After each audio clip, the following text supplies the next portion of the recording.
श्री सत्यनारायण भगवान व्रत कथा। शास्त्रों में बताया गया है कि सत्यनारायण व्रत कथा का पाठ करने से व्यक्ति को 1000 यज्ञ करने के बराबर पुण्य फल की प्राप्ति होती है।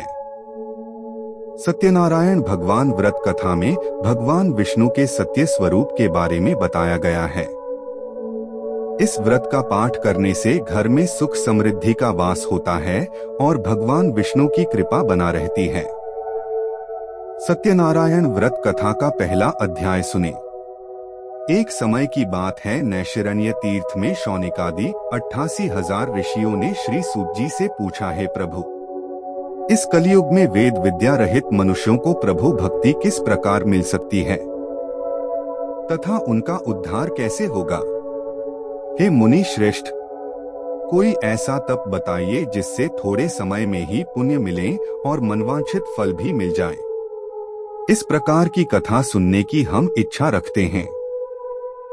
सर्व शास्त्रों के ज्ञाता सूत जी बोले, हे वैष्णवों में पूज्य, आप सभी ने प्राणियों के हित की बात पूछी है, इसलिए मैं एक ऐसे श्रेष्ठ व्रत को आप लोगों को बताऊंगा जिसे नारद जी ने लक्ष्मी नारायण जी से पूछा था और लक्ष्मीपति ने मुनिश्रेष्ठ नारद जी से कहा था। आप सब इसे ध्यान से सुनिए। एक समय की बात है, योगीराज नारद जी दूसरों के हित की इच्छा लिए अनेकों लोकों में घूमते हुए मृत्युलोक में आ पहुँचे। यहाँ उन्होंने अनेक योनियों में जन्मे प्राय सभी मनुष्यों को अपने कर्मों द्वारा अनेकों दुखों से पीड़ित देखा। उनका दुख देख नारद जी सोचने लगे कि कैसा यत्न किया जाए जिसके करने से निश्चित रूप से मानव के दुखों का अंत हो जाए। इसी विचार पर मनन करते हुए वह विष्णुलोक में गए। वहाँ वह देवों के ईश नारायण की स्तुति करने लगे, जिनके हाथों में शंख, चक्र, गदा और पद्म थे, गले में वरमाला पहने हुए थे। स्तुति करते हुए नारद जी बोले, हे भगवान, आप अत्यंत शक्ति से संपन्न हैं, मन तथा वाणी भी आपको नहीं पा सकती हैं। आपका आदि, मध्य तथा अंत नहीं है। निर्गुण स्वरूप सृष्टि के कारण भक्तों के दुख को दूर करने वाले हैं, आपको मेरा नमस्कार है। नारद जी की स्तुति सुन विष्णु भगवान बोले, हे मुनिश्रेष्ठ, आपके मन में क्या बात है? आप किस काम के लिए पधारे हैं? उसे नीच संकोच कहो। इस पर नारद मुनि बोले कि मृत्युलोक में अनेक योनियों में जन्मे मनुष्य अपने कर्मों के द्वारा अनेकों दुख से दुखी हो रहे हैं।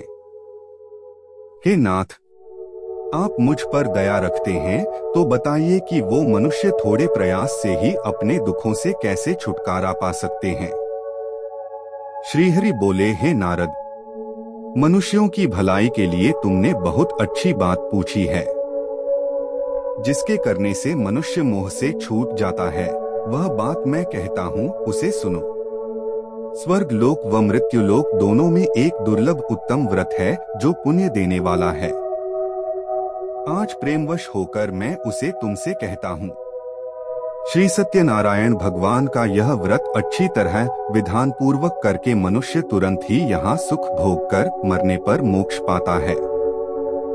श्रीहरि के वचन सुन नारद जी बोले कि उस व्रत का फल क्या है और उसका विधान क्या है? यह व्रत किसने किया था? इस व्रत को किस दिन करना चाहिए? सभी कुछ विस्तार से बताएं। नारद की बात सुनकर श्रीहरि बोले, दुख व शोक को दूर करने वाला यह सभी स्थानों पर विजय दिलाने वाला है। मानव को भक्ति व श्रद्धा के साथ शाम को श्री सत्यनारायण की पूजा धर्म परायण होकर ब्राह्मणों व बंधुओं के साथ करनी चाहिए। भक्ति भाव से ही नैवेद्य, केले का फल, घी, दूध और गेहूं का आटा सवाया लें। गेहूं के स्थान पर साठी का आटा, शक्कर तथा गुड़ लेकर वह सभी भक्षण योग्य पदार्थों को मिलाकर भगवान का भोग लगाएं। ब्राह्मणों सहित बंधु बांधवों को भी भोजन कराएं, उसके बाद स्वयं भोजन करें। भजन कीर्तन के साथ भगवान की भक्ति में लीन हो जाएं। इस तरह से सत्यनारायण भगवान का यह व्रत करने पर मनुष्य की सारी इच्छाएं निश्चित रूप से पूरी होती हैं। इस कलिकाल अर्थात कलियुग में मृत्युलोक में मोक्ष का यही एक सरल उपाय बताया गया है। श्री सत्यनारायण व्रत कथा का पहला अध्याय संपूर्ण। बोलिए श्री सत्यनारायण भगवान की जय।